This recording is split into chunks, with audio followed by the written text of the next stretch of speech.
హామీలను 100 రోజుల్లో నెరవేరుస్తామంటున్నారు railway Koduru MLA ఆరవ శ్రీధర్. తనను గెలిపించిన నియోజకవర్గ ప్రజలకు రుణపడి ఉంటానని చెప్పారు.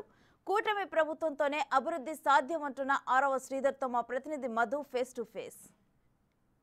మెజారిటీని కోడూరు నియోజకవర్గ ప్రజలు కట్టబెట్టిన ప్రజలకి రాబోయే రోజుల్లో ఎమ్మెల్యే ఆరవ శ్రీధర్ ఈ విధంగా పనిచేస్తున్నారు. వాళ్ళకి ఎటువంటి హామీలు ఇచ్చారు, ఆ హామీలు ఏ విధంగా నెరవేరుస్తారు అనే విషయాలు ఆయనతోనే అడిగి తెలుసుకునే ప్రయత్నం చేద్దాం. మొదటిసారిగా ఎమ్మెల్యే అయ్యారు జనసేన పార్టీ ద్వారా. అందులోనూ కోడూరు నియోజకవర్గంలో 20 సంవత్సరాలుగా వైఎస్ఆర్ కాంగ్రెస్ పార్టీ కంచుకోట అని చెప్పుకునే కంచుకోటను బద్దలు కొట్టారు. ఎలా ఉంది ఫీలింగ్? దేవుడు ఇచ్చిన ఆశీర్వాదం. అదేవిధంగా నా మీద ఎంతో నమ్మకం ఉంచి జనసేన అధినేత పవన్ కళ్యాణ్ గారికి, అదేవిధంగా నారా చంద్రబాబు నాయుడు సార్ గారికి, దీనికి కానటువంటి రూపాణి సార్ గారికి పాదాలను తెలుపుతున్నాను నేను. అదేవిధంగా ఇంతటి గొప్ప అవకాశం ఇచ్చినందుకు రైల్వే కోడూరు నియోజకవర్గ ప్రజలకి ఎప్పుడు జీవితం నా ఎంతవరకు బ్రతుకుంటానో అంతవరకు వాళ్ళ రుణం తీర్చుకోవాలని బాధ్యత నాకు ఇచ్చారు. ఎలాంటి పని వాళ్ళు అడిగినా దగ్గరుండి చేసి పెట్టి రైల్వే కోడూరు నియోజకవర్గానికి అభివృద్ధి బాటలో నడిపిస్తానని ఈ సభాముఖంగా మీకు తెలియజేస్తాను.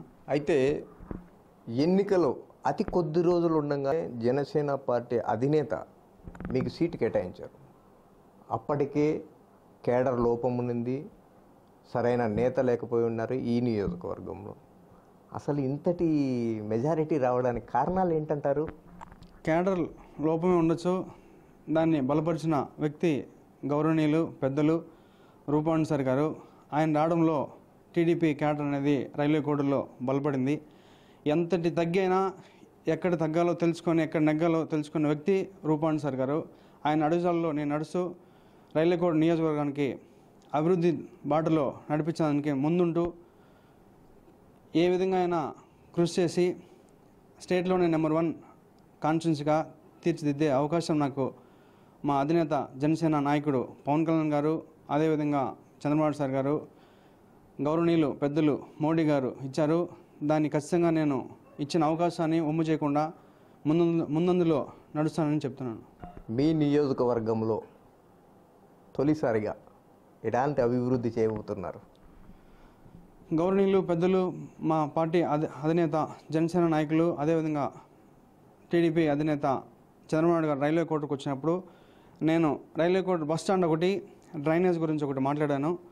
వీలైనంత త్వరలో 6 to 1 year లోపే railway court bus stand, drainage పనులు ప్రారంభించి ఎంత వీలైనంత త్వరగా అంత త్వరగా నేను ఆ 2 పనులు క్లియర్ చేస్తానని తెలియజేస్తాను.